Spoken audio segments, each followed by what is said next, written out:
মালদা জেলার গাজল ব্লকে সালাইডাঙ্গা অঞ্চলের পূর্ব অনন্তপুর মদের বার খুলতে না দেওয়ার দাবিতে মঙ্গলবার বিক্ষোভ দেখালেন গ্রামবাসীরা। এদিন সেখানে অনেক মহিলারা ক্ষোভ উগরে দিয়েছেন।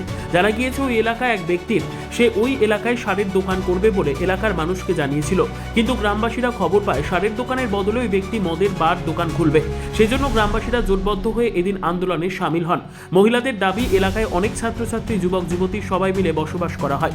এখানে যদি মদের দোকান খোলা হয় তাহলে পরে সমাজ ক্ষতিগ্রস্ত হবে, কারো পড়াশোনা হবে না। সেই খবর পেয়ে আমরা এখানে বিক্ষোভ দেখেছি। আগামী দিনে আমাদের কথা না শুনলে এলাকায় আগামী দিনে বৃহত্তর আন্দোলন করা হবে। আমার জানা নেই, লোকের কাছে, গ্রামবাসীর কাছে শুনেছি যে মদের দোকান হয়েছে।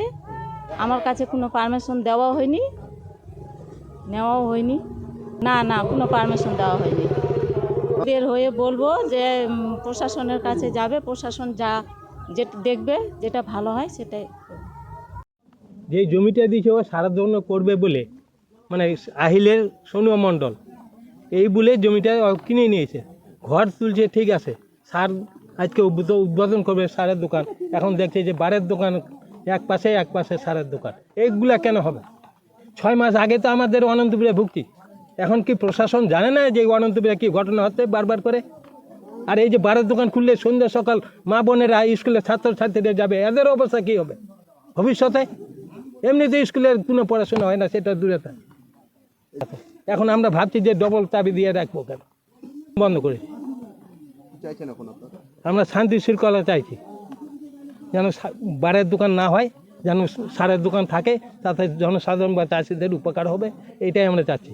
পূর্ব অনন্তপুর মৌজা, এখানে আমি শুনেছি যে এখানে সারের দোকান হবে, কিন্তু আজকে শুনছি যে এখানে মদের দোকান উদ্বোধন করবে। এখানে সোনুয়া মণ্ডল, এমনি ভালো নাম জানি না, শুনেছি নাম। বাড়ি হচ্ছে আহিলে। এখানে সারের দোকান করুক, অসুবিধা নেই, কিন্তু মদের দোকান করলে এখানে পাশেই আমাদের প্রাইমারি স্কুল 300 মিটার দূরে, এখানে এসটি পাড়া আছে। আর কয়েকদিন আগে অনন্তপুরে যে ঘটনাটা ঘটল, ভুট্টা খেতে একটা মহিলাকে টেনে নিয়ে চলে গেল, তাও প্রশাসনের চোখ ফেরেনি। ব্যুরো রিপোর্ট, উত্তর বাংলা সংবাদ।